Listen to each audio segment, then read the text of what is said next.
Welcome to Autism Knows No Borders. Discover what's possible when people impacted by autism inspire change and build community. Together with the Global Autism Project, here's your host, Rachel Harmon.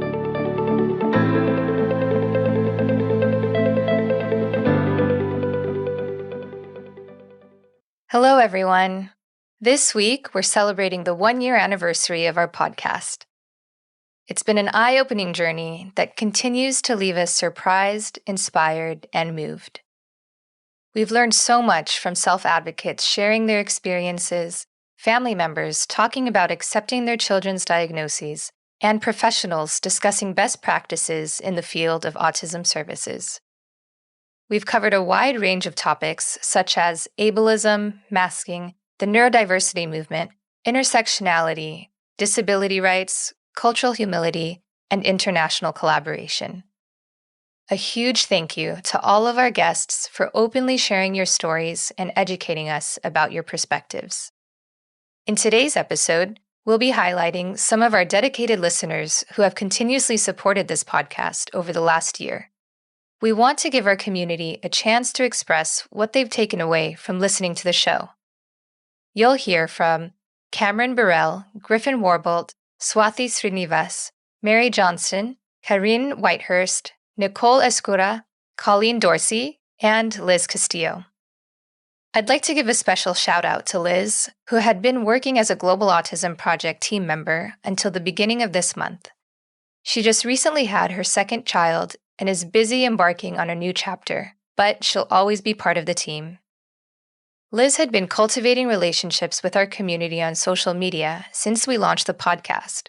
Not only did she ensure our guest messages reached our followers, she encouraged our audience to listen with an open mind.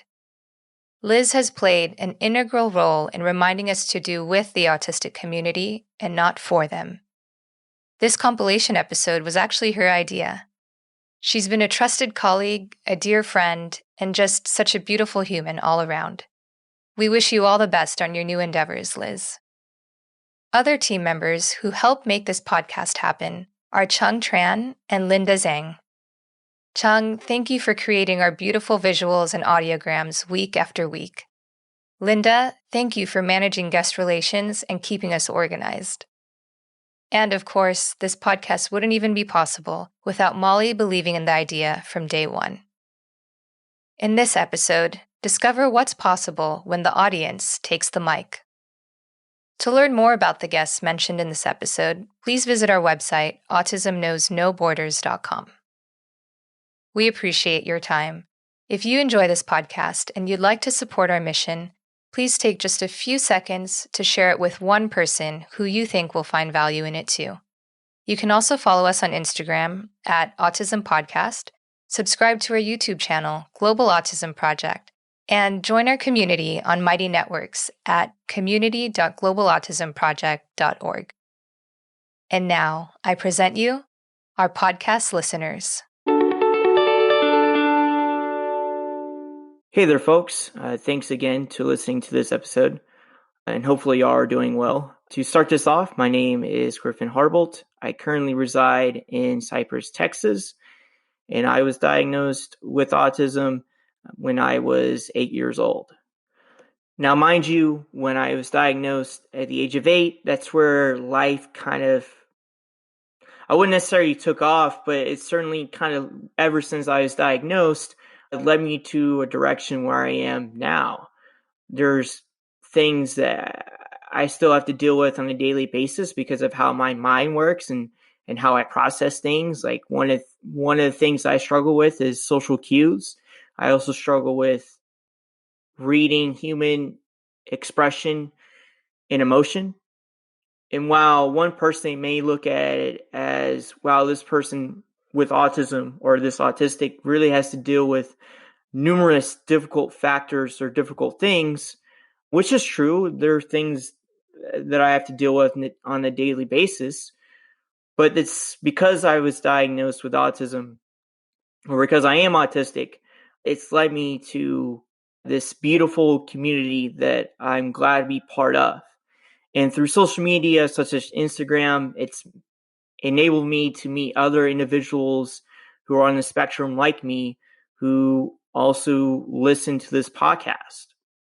Now, this podcast has so many great episodes. I recommend each episode, but I guess the ones that have really stuck out to me the most or connected with me the most has been when they interviewed Rachel Barcelona, when they also talked to Haley Motz, I believe.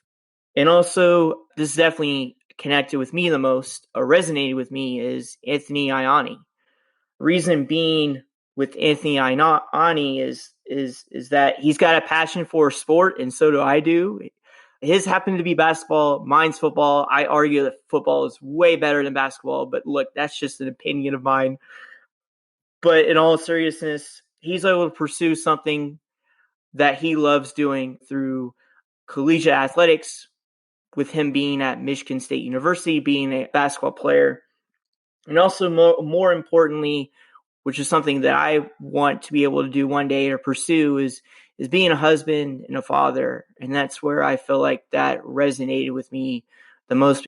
Having heard that episode when they interviewed Anthony Ianni is strictly awesome, because now I know someone who is that. Now I know someone who is on the spectrum, who is a father, who is a husband, who is able to pursue his passion, both playing basketball at a collegiate school as well as being a motivational speaker, which is something I believe he's passionate about now. Really just, again, connects with me. And I'm so glad that y'all were able to have the opportunity to talk to not just Anthony Ianni, but various other individuals who are also autistic, who define the stigmas or the stereotypes and show that stereotypes are just false representations. And I wish the world knew that it's not a linear, but rather a spectrum. It's not just one specific thing, or it's not defined by one specific thing or certain things. Like, for example, there are multiple indicators to identify someone who is on the autism spectrum, but also there's that stigma that, autism is only for men or generally impacts men or males, which isn't correct. Autism can impact both male and female, and I really do believe that many women are underdiagnosed, which is a problem. But also I want people to identify the false representations of autism and help spread awareness on why it's false. For example, there's the stigma that autistics are over emotional or too emotional or not emotional. They're a robot or like a Vulcan from Star Trek, which I'm not that whatsoever. So I think it's important to identify those false representations and call it when you see it, and help close that gap between false and true. And I say that because while there's a lot more information and more accurate information about what is autism in today as compared to early 2000s, late 90s, and so forth, for me, and I can't speak for every autistic out there, but I'm pretty sure they can confirm this as well, that for me, I still deal with false statements on a daily basis, such as being told you don't look or act autistic, or that everyone is a little bit autistic, which are just false statements, and it's insulting. And that's why I advocate for knowing more about what autism is and what autism isn't. And I just want to say, as I end this, autistics love sports as well. I never quite understood this, but there's this false narrative that if you're a person with autism, that you must love math and science. Matter of fact, I'm terrible at math and science. I am not a fan of math and science. If there is a academic subject that I like, it's philosophy. But my interest, or at least my favorite interest, is football. Where on my podcast, Griff Talks Football, which is a shameless plug. But yeah, I have a podcast, Griff Talks Football, where I try to be as educational in the podcast as I can be. And whether it's explaining what slide protection is or sharing offensive play calls such as double right off, two scat, H scissors flat, F shallow, that is an actual NFL play call. But look, I'm just trying to illustrate that that's my favorite interest is football, and autistics should not be confined to false narratives. And thank you for listening. Hi, my name is Swathi Srinivas. I'm from Rockville, Maryland, and I have been working as a behavior technician for the past 3 years now, and I've also been working as a piano teacher for the past year and a half, in which I get to work with individuals with autism. And the episode that stood out to me the most was the one with Pamela Fisher about music therapy. And it was because that's exactly the kind of work that I want to do with my piano business in the future. I hope to also become a music therapist myself, and it was just amazing to hear about Pamela Fisher's line of work and how she connects with her kids and her clients, and how she's making such a big difference in her community. And after hearing her talk, I did a little research about her programs on her website. I looked up her resources that she had about music therapy, and I think she's got some amazing work that was just very inspiring for me to hear about. I gave her a follow on Instagram, and I see the kinds of amazing work that she does. And I even looked up steps to becoming a music therapist, and I think it was such a great push for me. I knew after hearing the episode on this podcast that this is exactly the kind of line of work that I wanted to do, and I think it gave me that final push to do the research, look up the steps for becoming a music therapist, and see what I had to do to go down that path. And as a technician, I've worked with individuals, especially kids with autism, and it's just amazing work, and I don't ever want to see myself stepping away from that line of work, which is why music therapy is the perfect choice for me to combine both working with individuals with autism and being able to combine music in it as well. And I wish the world knew that individuals with autism are just as amazing, just as awesome, and that we can continue to learn and grow and build that awareness and acceptance, especially in the autistic community. And I am really grateful to be part of a community such as Global Autism Project that lets me to work with amazing people, with parents, with self-advocates, with other professionals, and it makes me feel that I can really make a difference in the field that I'm in, and I feel really happy knowing that I've chosen the right path and that I'm working with some amazing people. And I would just like everyone to know that learning and breaking down those barriers that we have about autism is so important in today's time, and that by building this acceptance, we can really grow as a community, and just it's really amazing to be able to be in part of this field and to be part of Global Autism Project. Hi, my name is Mary Johnston. I'm from Bedford, NH, and I am related to autism spectrum disorder by being a self-advocate.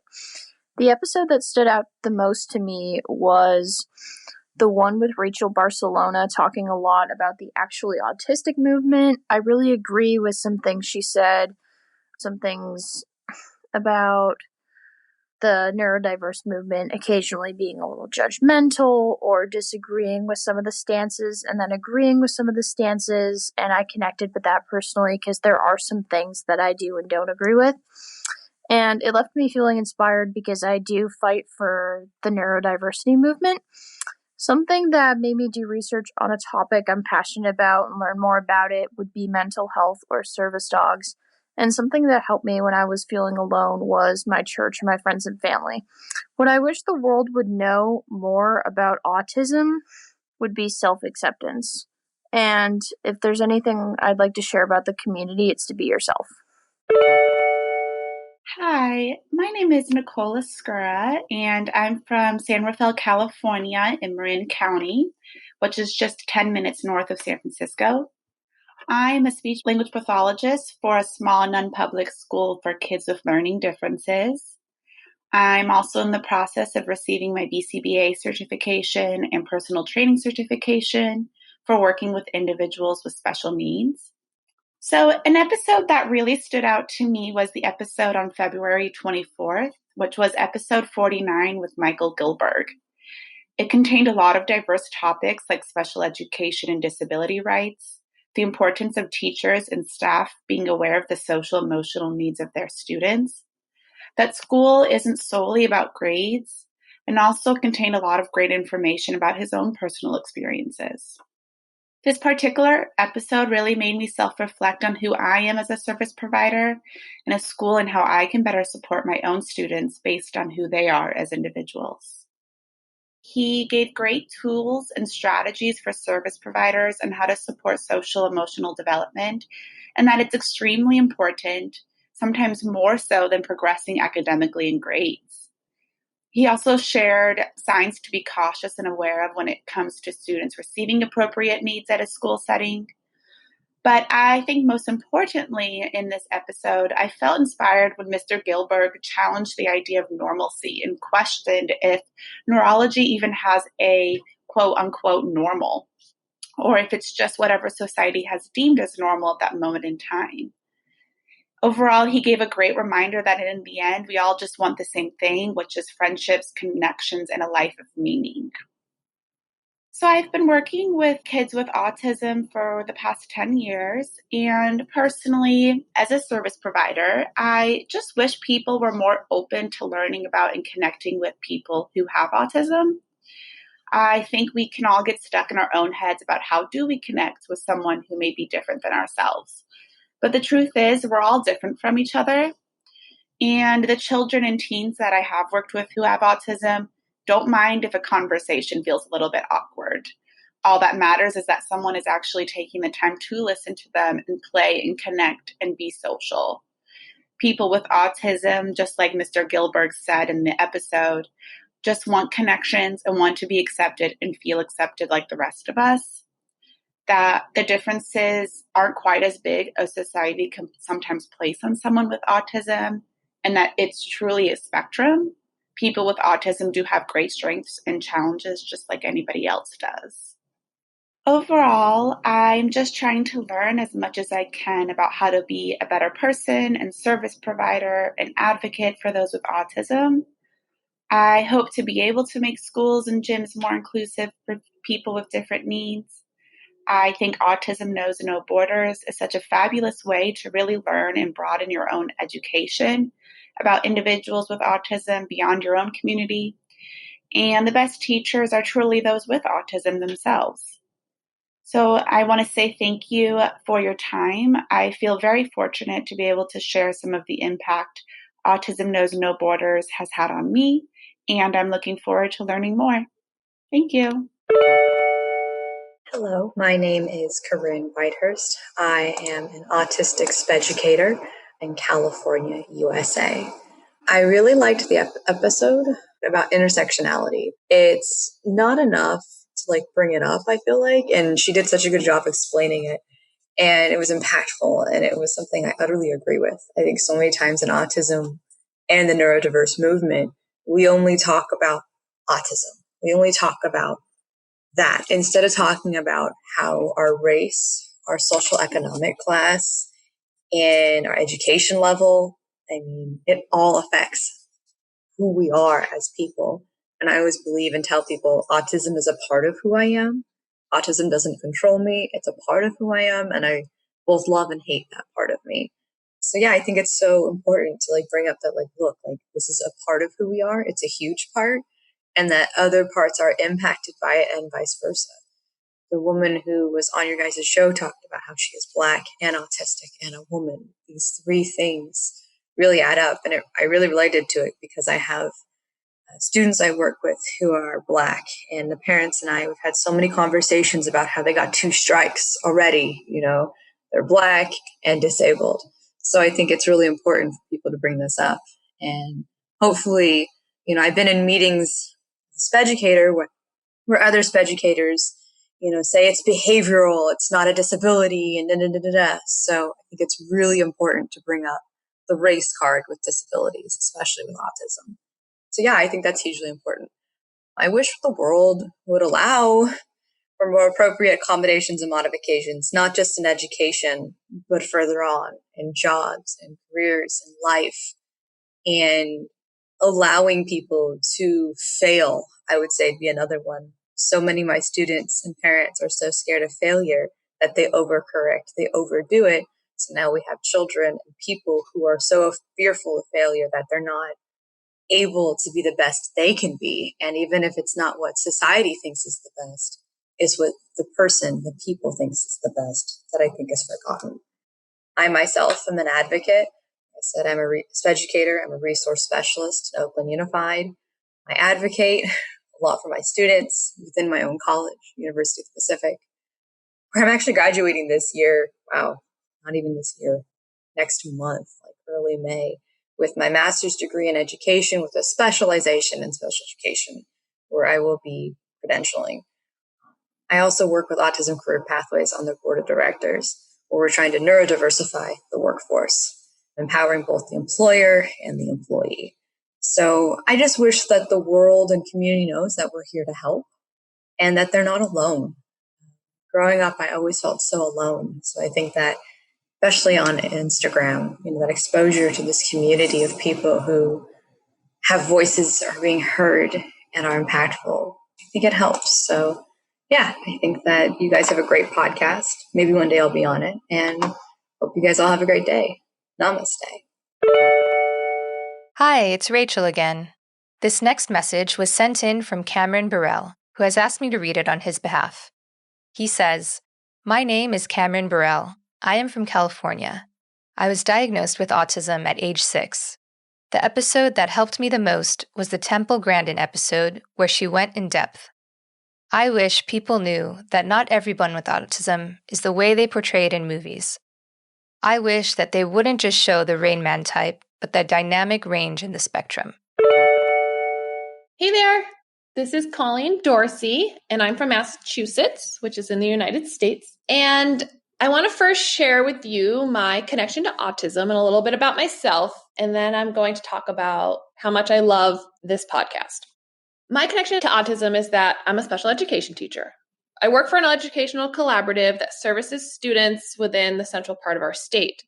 I've been a teacher now for 8 years. My first 7 years, I had the absolute honor of working with middle school age students on the spectrum, ages 11 to 14. And at the start of this school year, I was asked to move up to one of our new programs and work with our high schoolers, ages 14 to 18. And I absolutely love it. It's been pretty neat because I actually have some of my former middle schoolers that I've been able to watch grow and progress. I also teach a graduate course at one of our local state universities to potential teachers. So people once like me, aspiring to be educators. The course that I teach is about how to work with students with emotional behavior disorders and autism spectrum disorders. I personally feel this has been a great complement to my work of what I do with my students on the spectrum, as well as it gives me the opportunity to educate the future teachers of the world that are going to work with students of all abilities. With that said, it's quite obvious I have a great passion and interest for the world of special education, especially autism. I am an active listener of the Autism Knows No Borders podcast, and it's something I really enjoy listening to. I am now at a point where I can't wait to get in my car and go for a drive and listen to an episode. I did start listening to the podcast about a year ago when it first came out, and I did start listening in order and tried to follow along the best I could. I stepped away for a little bit and recently have come back to listen to specific episodes to learn more about SkillCorps and our partner sites. I have found myself wanting to listen to specific episodes so I could learn more about the partners I've had the honor of meeting through our Leadership Academy. Besides listening and learning about our incredible partners, I have also found myself jumping around and picking episodes out of order because of a topic that draws my interest and I want to hear more about. When thinking back to what episode inspired me the most, that's really hard. That's really hard for me to do. They honestly have all moved me and opened my eyes and my ears and my heart and my mind up even more than I imagined possible. I get something out of each episode that I listen to, quite honestly, whether it helps me to better work with my students or better educate the graduate students in the course that I teach. If I had to pick an episode that stands out to me the most, there are a couple names of some guests that come to mind. Russell Lehman and his ability to talk about all abilities and the reality of many invisible disabilities, and his way with words and just his ability to write poems and rhyme. And if anyone knows me, they know I love to write and I also love to rhyme. So I can really appreciate Russell's work. Jeff Snyder is another one that stands out to me. I think it's amazing that both him and Russell are self-advocates that are sharing their journey with us and with the world. I can also connect to and appreciate Jeff's ability to talk about movie characters and how they portray autism traits. I just love that. And my teaching style is very similar to that and how I like to help my students understand the incredible parts about who they are. Joy Johnson also stands out to me as another self-advocate. She really paves the path for the incredible potential and abilities of adults with autism. And last, but certainly not least, the one that stands out to me the most, as of recent, is Maria Davis-Pierre. Quite honestly, I'm amazed and in awe with the amount of topics she was able to tie into her episode about autism in the Black community. Within seconds of Maria's episode, I was hooked. I was truly in awe with her ability to talk about what it's like to be a Black woman and to have a child with autism in the Black community. And she opened my eyes to how different it is from a medical aspect, from a religious aspect, as well as with the educational team and the overall process of diagnosing someone with autism. She talked about the difference of how boys and girls are looked at that have autism. It really just had me stop and think. And I just learned so much. And you, Maria, you truly had such a beautiful and honest way of looking at the world in itself, helping us understand so many aspects that I don't think people take the time to understand and don't have to worry about. So thank you for talking about not just the world of autism, but the world in general, because honestly, I comprehended this as a life lesson for my work with autism, but also my work in this world. I want to not only be a better teacher, but a better human being and truly be part of the change this world needs to be better. And Maria's episode motivates me to do that. So thank you. To wrap this up, what I wish more people knew about autism is just more, that they knew more. I wish everyone in this world would listen to just one episode, just one, because I do genuinely think if they listen to one, they'd want to listen to more. And it is what the world needs to better understand and embrace the awesome autism community and create a world that is truly all inclusive.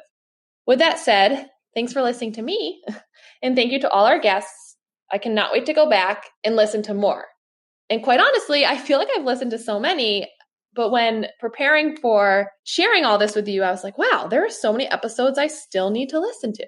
So I will continue listening until I listen to them all, and please keep them coming. Thank you, Rachel, for hosting such an incredible podcast. And thank you to every single one of our guests who I've met via this podcast. It truly makes my day every day.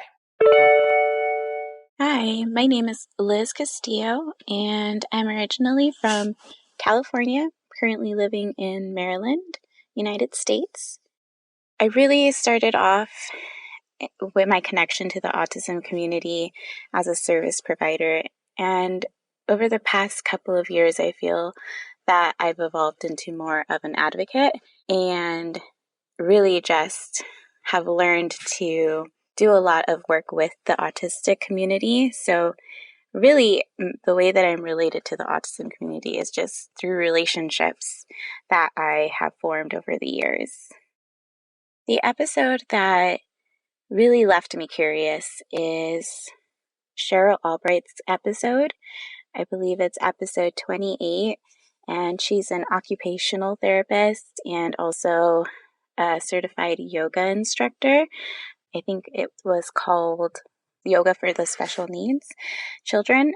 And so that episode really just left me wanting to know more about how she has learned to incorporate yoga into her services for her clients, and really just about occupational therapy in general.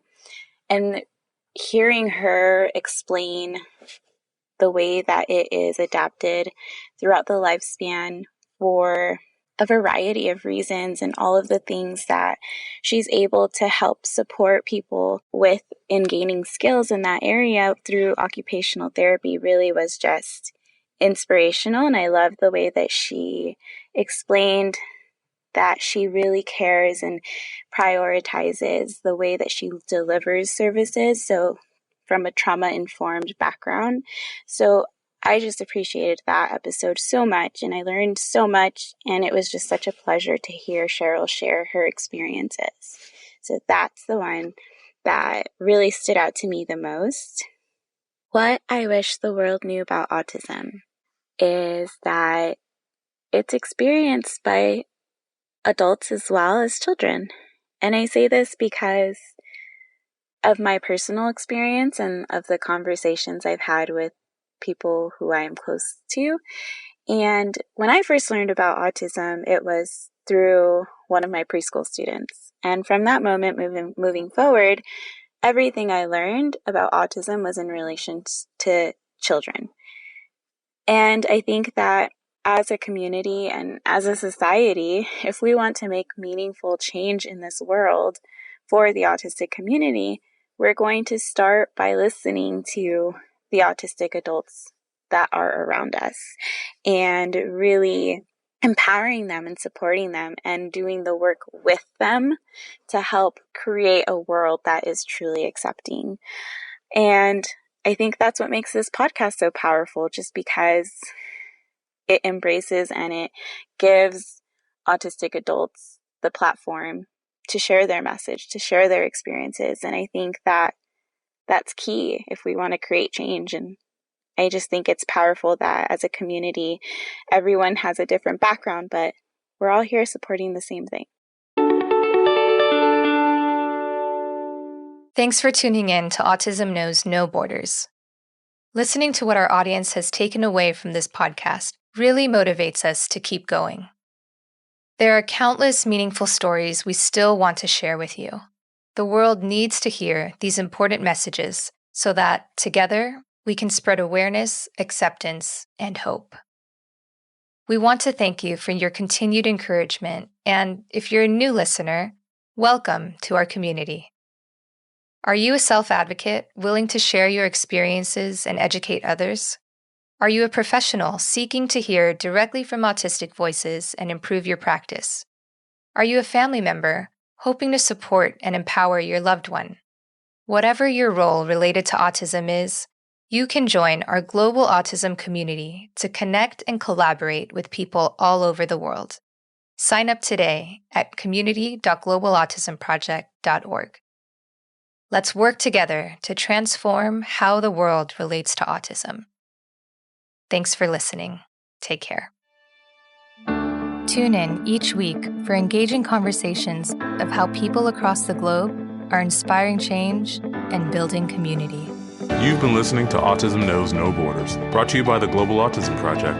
You can find Rachel's notes for this episode and learn more about today's guests at autismknowsnoborders.com. If you enjoyed this episode, please subscribe to the show on iTunes or wherever you get your podcasts. By doing so, you'll be helping us increase awareness and acceptance of autism around the world.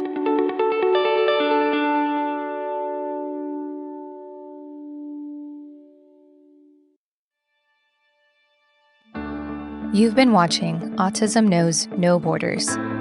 If you like this video, please give it a thumbs up and subscribe to our channel. Also, we'd love to hear from you, so let us know what you think in the comment section. Click here to watch another interview from our podcast. You can also find us on your favorite podcast app. Tune in each week for engaging conversations of how people across the globe are inspiring change and building community. Thanks for watching. Take care.